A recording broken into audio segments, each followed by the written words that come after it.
Welcome back to the podcast where we ask the question, what makes you happy? Now, our guest today helps women achieve work and life harmony through all things time management, organization, and productivity. We have Megan Sumrell from the United States. It is a pleasure to have you. How are you?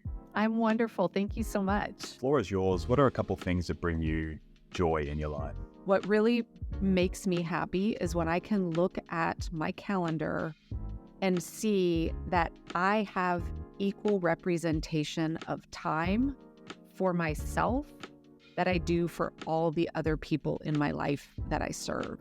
And I think for women, this is often something that's missing. We're so busy being in service to others that we rarely have time set aside for ourselves. So when I see that I have that pocket of time every day for me to actually focus on the things that make me happy, like that has to be in place. And what has been bringing me tremendous joy lately is I started taking cello lessons just a few months back.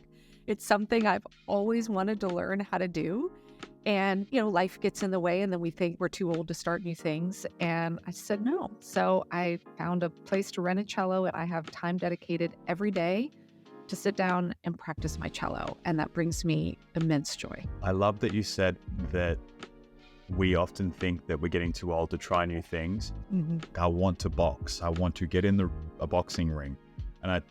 But I forgot about it for quite some time. Like I grew up I was doing things in my life and I said to my best friend, I want to try boxing. And he just looked at me, he's like, aren't you getting too old for that? I was like, what? I'm going to prove you wrong. 2 years later, I proved him wrong. And it was the best thing I ever did was chasing after that thing that I dreamt of for so long, that thought that just, life got in the way and I forgot about it. But I came back to it. And there doesn't need to be an end game, right? It's not like I don't want to go become a professional musician at this stage in my life. I'm not looking for that. And so I kind of decided time to practice what I preach and say, why not now? If not now, then when? So jumped in. Walk me through and the audience, what your time management looked like before you decided to take on learning the cello. Did that coincide like when you changed your priorities and you're like, I'm actually going to do this? Was there a big shift in your life, or is it just simply, okay, I'm going to block out a couple of hours a week here and there, but structure it so that I can commit to this? I think people think it needs to be something huge, right? Like, oh, it's got to change my whole life. Nothing really shifted in terms of my day-to-day life, except for where I had spent 30 minutes doing something else previously. Now I'm spending 30 minutes practicing my cello, right? And I don't do it at the same time every day. It's not like I needed to revamp our entire household to be able to do this. I just had to make the decision that, yes, I can let 30 minutes of other less important, less meaningful things go.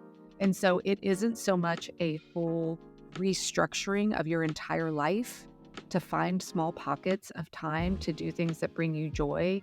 It's honestly making the decision to prioritize that time over something else. Someone that's listening to this podcast right now or watching it, whatever that is, who is right now in the busy lifestyle that they have and is not taking time for themselves, before they have a moment when they go, oh, I'm not taking time from themselves, myself, what can you say to them now that might make them realize, hey, what's going on here? Do I change something? Yeah. And that's usually I'll ask people right out of the gate, what do you do for fun? Just you, in service to you, to no one else. What is it? And people get stuck on that. As soon as they're stuck, and when someone goes, what do you mean? I know that there's someone who needs this more than anything. And I would tell you a good sign. So there's two signs that you're missing this. One is you can't easily and instantly answer, what do you do for fun? Because you and I were chatting before this. I'm like, I had a hard time picking. I have a laundry list of things that I do for fun, right? And the second thing that you can do is truly go look at your calendar for the week. Like, look at how you've mapped out your time, look at your task list, and look for, is there anything on there that's just for you that helps you answer the question, what do you do for fun?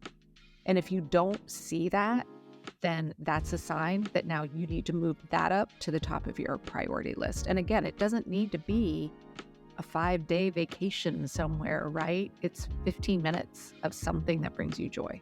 Yeah. And that's, I think that if I would speak about myself so I can relate to you, it's the guilt-free. And I think a little bit more planning on my side, just as a reference to what we're talking about, would probably make it so that when I do have that white space, because I've prioritized what I needed to prioritize, I'm not going to feel guilty. I'm going to go have a nap on the couch or just, be spontaneous. So Exactly.